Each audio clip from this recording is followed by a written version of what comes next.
Hi y'all, welcome back to another 5-minute CSS Friday. Today I'm going to be talking to you about important and how the important rule in CSS actually works. Now, this is something that I recently learned and realized as I was really digging into cascade layers, and it becomes increasingly important, no pun intended, to know how this works when cascade layers are introduced to our tool set. So I think it's important that we talk about this now. I can't stop saying the important keyword. I also was talking to people who have been writing CSS for a long time, just like myself, who didn't realize this either. So if you didn't know this, you're not alone. So let's dive into what important does and what it means. We usually talk about important as making CSS rules have more importance than others. More specificity is really what we're talking about here.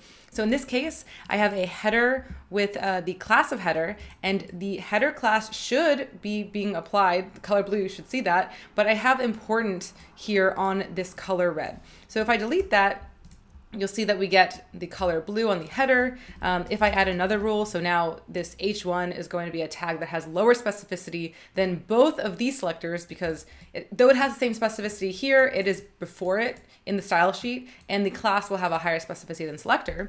But if I put color green here, we won't see anything until I add the important tag. And now this is going to be the lowest level specificity selector on this entire style sheet, but it is getting the code applied to it in this UI. So this really is what we think about when we talk about important today, and it's because when you look up the definition, like what is the important rule, you hear the important rule in CSS is used to add more importance to a property value than normal. Yes, this is true, but this is only a part of the story of what important really does.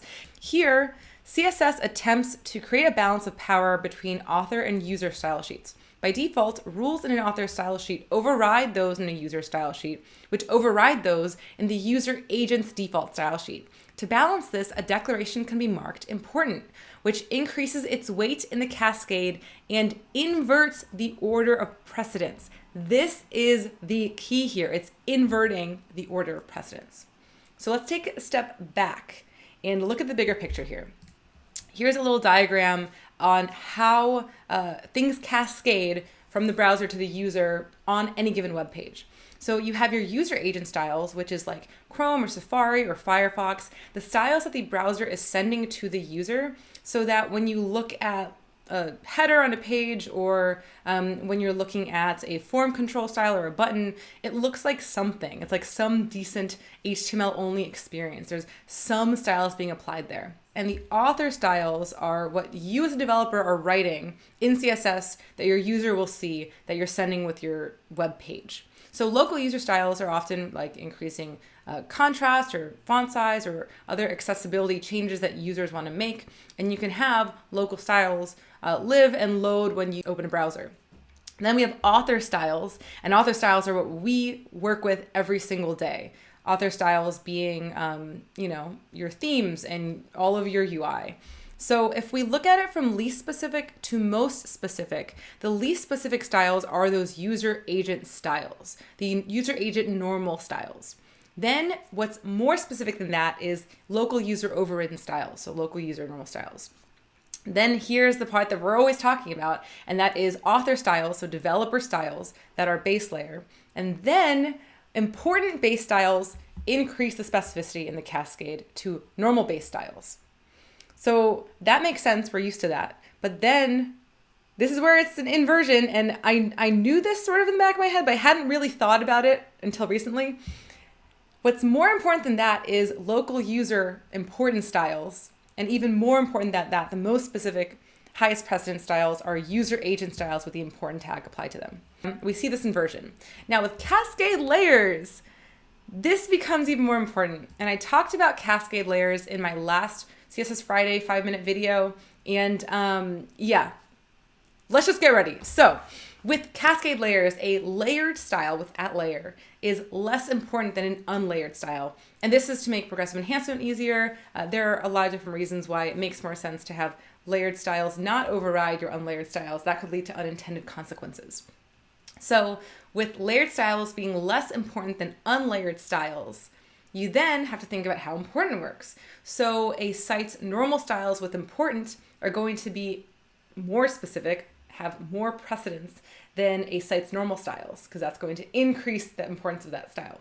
But here's the kicker: with layered styles, if you have the important rule on that style, that is going to be the most specific author style. So you have your site layered styles, then you have your site normal styles, then you have your site important styles, and then you have your layered important styles. So it changes the cascade graph from this to this, where now we have the user agent normal as the least specific. Then we have local users layered styles being less specific than local user normal styles. Then we get into the site layer, where we have site layered styles being less specific than site normal styles, being less specific than site important styles.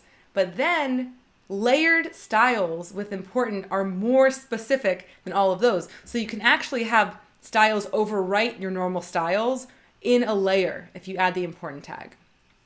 So then above that, we have the local important and then the user agent important, similar to here. So I guess I also didn't add the user agent layered, but that would be down here.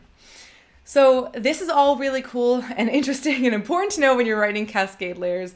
There's also animations and transitions in the cascade layer order. This is in the spec as well here. Important declarations from all origins take precedence over animations. This allows authors to override animated values in important cases. Animated values normally override all other rules. This is an explainer from Miriam Suzanne of Oddbird about cascade layers. This is one of the key people working on the spec. And they kind of just write out here, you have your user agent, user, author, then you have animations.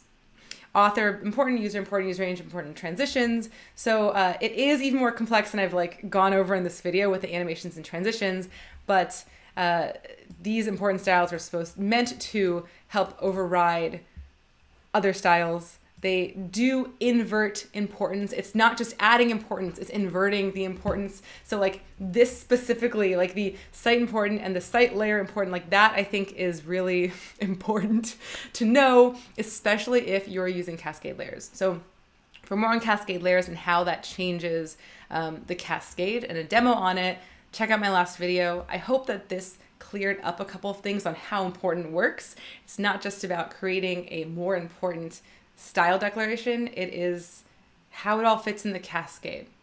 That's all I have for this week, and yeah, I'll see you next time. Bye.